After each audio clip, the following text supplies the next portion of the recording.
Hey guys and gals, welcome back to my channel. If you haven't met me before or you haven't watched my videos, my name is Cecilia.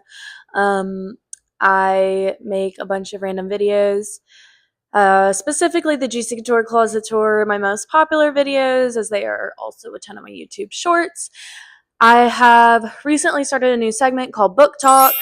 And what I do is I literally sit here and yap about my books. So today's video, we're going to talk about my favorite books that I've read, that I've ever read. And some of these books have come up a little controversial. Singular. No, two. Two books are slightly controversial. No, I'm sure they all are in some way, shape, or form, but the ones that I know about, we get the gist of it, okay? So let's jump right into the video. We're all cozied up, of course. I think that's going to be Booktok's kind of vibe, is we're just cozied up on the couch, and I don't know. I gotta get it together. Okay, first start, little controversial. Verity. Okay, let's be so for real. I talked about this in my last video about how Colleen Hoover is how I got into reading. So we just gotta bless the Lord of my soul, okay? Howie wants to join every video. Anyway, so Verity. I rated this book a 5 because it did scare the crap out of me. I read this when I was 17 years old. Scared the absolute crap out of me. Scared the crap out of me, okay? And the specific scene that scares me is when they're on the couch and she's on the stairs just like watching them. Supposedly there's a movie coming out. Supposedly Anne Hathaway's in it. I don't know.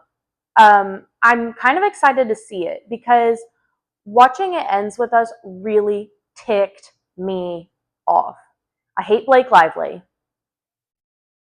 Boo, boo-hoo. I think she's a terrible actress. Also, just don't like her. So, and then all the stuff that happened on set, all the controversies, all the I don't know. The casting was. I did not watch Regretting You because I haven't read the book, so I don't want to watch it yet. But I love McKenna Grace. I also love Anne Hathaway. So if Verity is for real and Anne Hathaway's in it,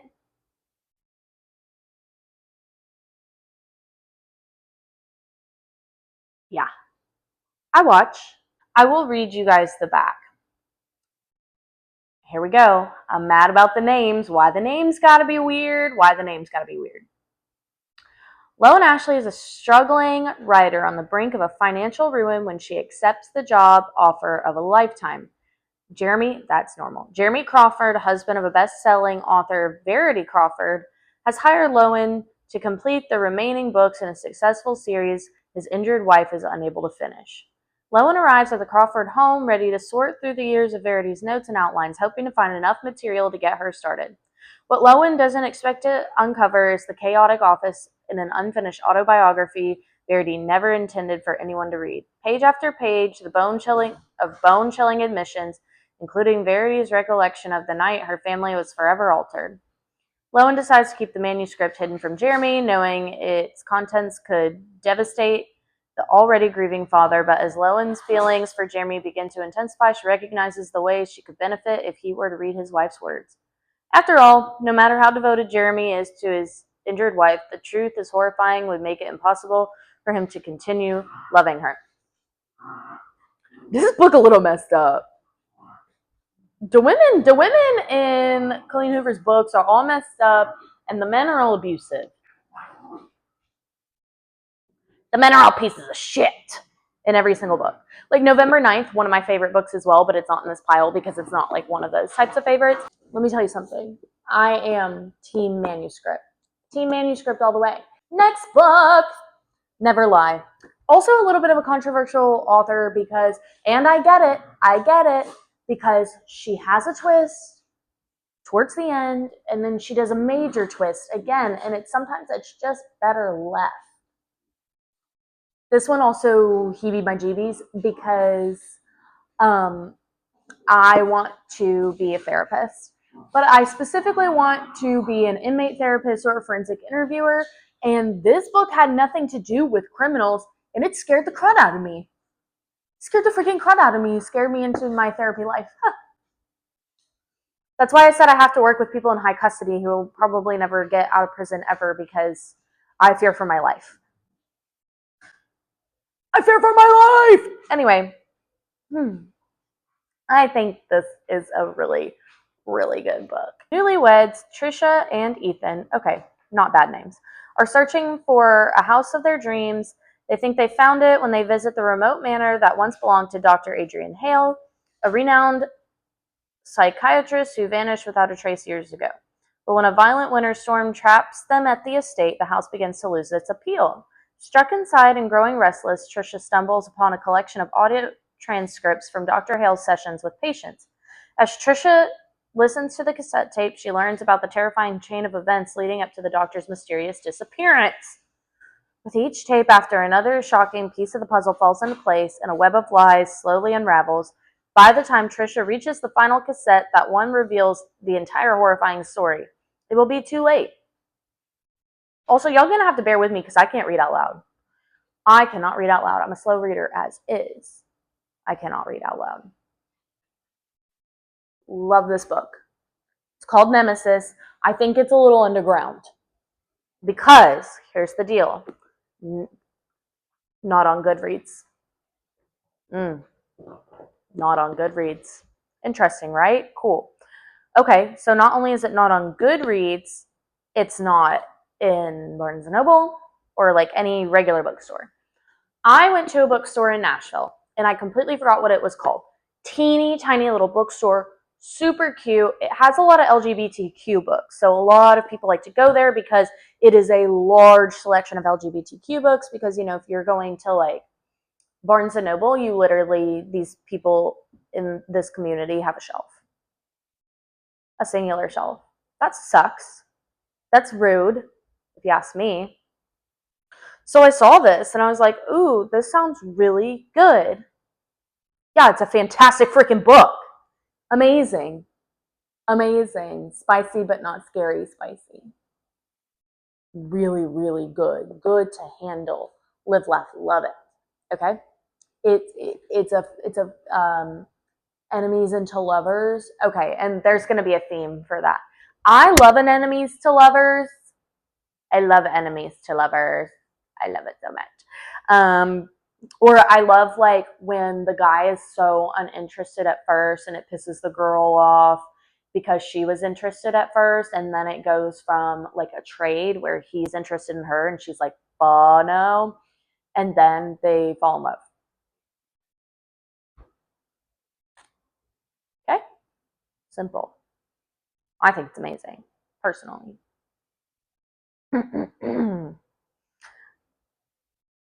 I hate reading the back of these. I hate reading the back of these because I'm reading the back of this and thinking, wow, why did I read this? But the book was actually really good.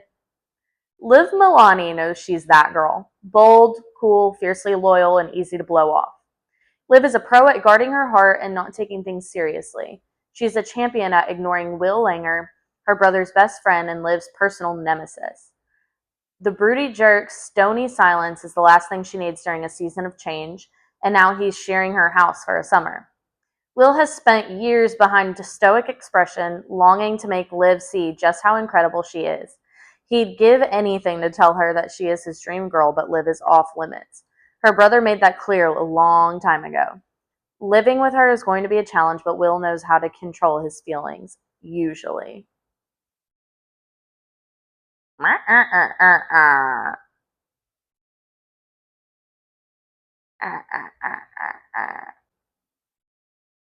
This is based in Nashville, too. The Unhoneymooners, Christina Lauren. This is the first book that's made me giggle. That's made me like LOL. because I can't read rom-coms and giggle. Like, I just, like, can't, like, read a book and be like, oh, yeah, this book all sorts of no, I just can't seem to read a rom-com and be like, but I'm kind of like the same with TV shows. I just can't be laughing out loud by myself. I don't, unless it's an Instagram reel. Instagram reels do be making me LOL, for real, by my lonesome too. Olive Torres is used to being the unlucky twin. From inexplicable mishaps to a recent layoff, her life seems to be almost comically jinxed. By contrast, her sister Amy is an eternal champion. She even managed to finance her entire wedding by a winning slew of contests. Wow, okay. Unfortunately for Olive, the only thing worse than constant bad luck is having to spend the wedding day with the best man and her nemesis, Ethan Thomas. Why is everybody's name Ethan?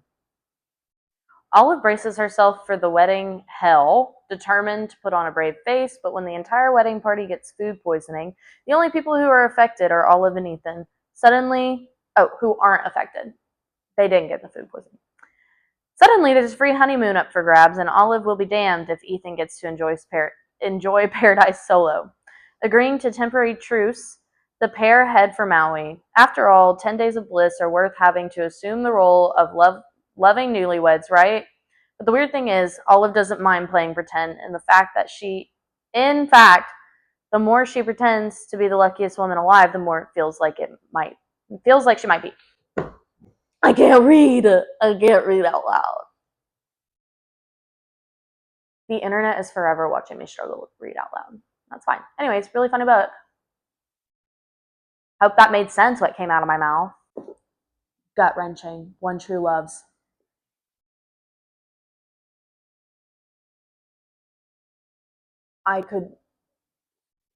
I love this book. In her 20s, Emma Blair marries her high school sweetheart, Jesse. They build a life for themselves far away from the expectations of their parents and the people of their hometown in Massachusetts. They travel the world together, Emma as a freelance writer, Jesse as a production assistant on a nature documentaries, living life to the fullest and seizing every opportunity for adventure. On their first wedding anniversary, Jesse is on an assignment in some islands, I can't read that. When his helicopter goes missing over the Pacific, just like that, Jesse is gone forever. Emma quits her job and moves home in an effort to put her life back together. Years later, now in her 30s, Emma runs into an old friend, Sam, and finds herself falling in love again. When Emma and Sam get engaged, it feels like Emma's second chance at happiness. That is, until Jesse is found. He's alive and trying to come home to her after all these years. Emma now has a husband and a fiancé, who is her one true love. And what does that even mean to love truly? Emma knows she has to listen to her heart. She's just not sure what it's saying. Woo! The love triangle, but it's not a really annoying one like The Summer I Turned Pretty. The Summer I Turned Pretty is the most annoying series of books I've ever read in my entire. I hate those books. Lastly, wait for you.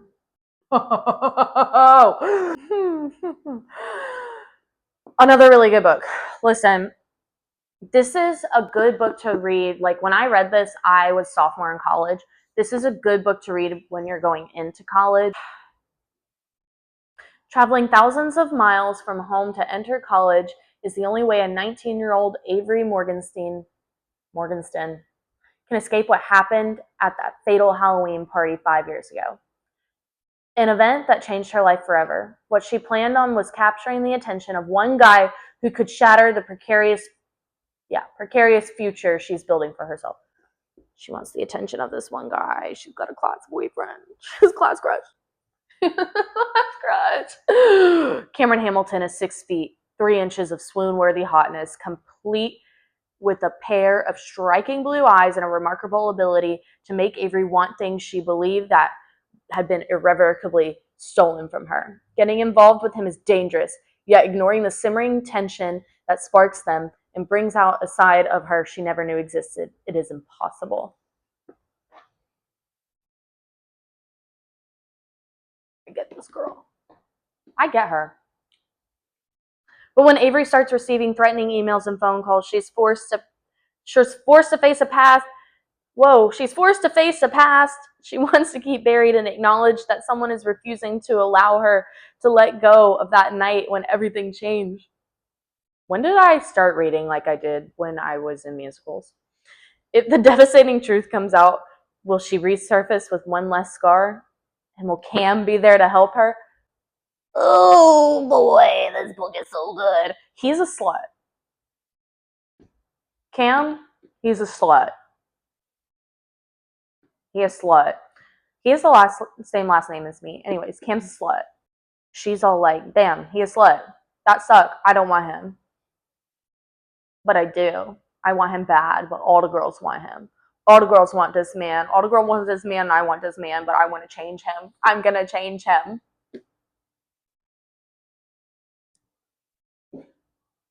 And he was like, I don't want anything serious. I just want to screw you and be casual, but why won't you do that for me? And she's like, I can't. I got trauma. I got problems. I don't want to screw you. He's like, everybody wants to screw me.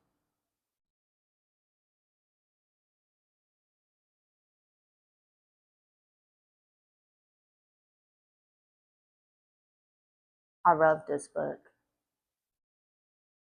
I should read it again right now.